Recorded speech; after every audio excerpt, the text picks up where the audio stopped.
என்னது? ரோபோ தற்கொலை பண்ணிக்கிச்சா?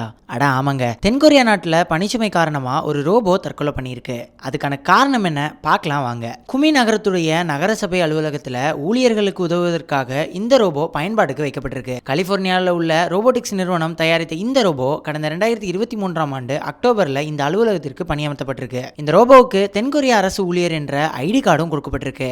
காலை 9 மணி முதல் மாலை 4 மணி வரை வேலை நேரமாக கொண்ட இந்த ரோபோ அலுவலகம் வரும் உள்ளூர் வாசிகளிடமிருந்து தினசரி ஆவணங்களை பெற்று அதிகாரிகளிடம் வழங்குவது போன்ற பணிகளை செஞ்சு வந்திருக்கு. இந்த நிலையில அந்த ரோபோ திடீரென தற்கொலை செய்து கொண்டதா வெளியான செய்தி அதிர்ச்சியை ஏற்படுத்தியிருக்கு. இரண்டாவது தளத்திலிருந்து முதல் தளத்திற்கு இறங்கும் படிக்கட்டுல விழுந்து நொறுங்கி இருக்கு இந்த ரோபோ. சேதமடைந்த பாகங்கள் சேகரிக்கப்பட்டு ஆய்வகங்களுக்கு அனுப்பி வைக்கப்பட்டிருக்கு. தற்கொலை செய்து கொள்வதற்கு முன்னாடி ரோபோ அந்த அலுவலகத்தின் இரண்டாவது தளத்தில் ஒரு குறிப்பிட்ட இடத்தை சுற்றி சுற்றி வந்ததாகவும் மிகவும் குழப்பத்துடன் காணப்பட்டதாகவும் அங்கிருந்த அதிகாரிகள் தெரிவிச்சிருக்காங்க. இந்த செய்தி இப்போது சமூக வலைதளங்களில் வைரலா பேசப்பட்டு வருது.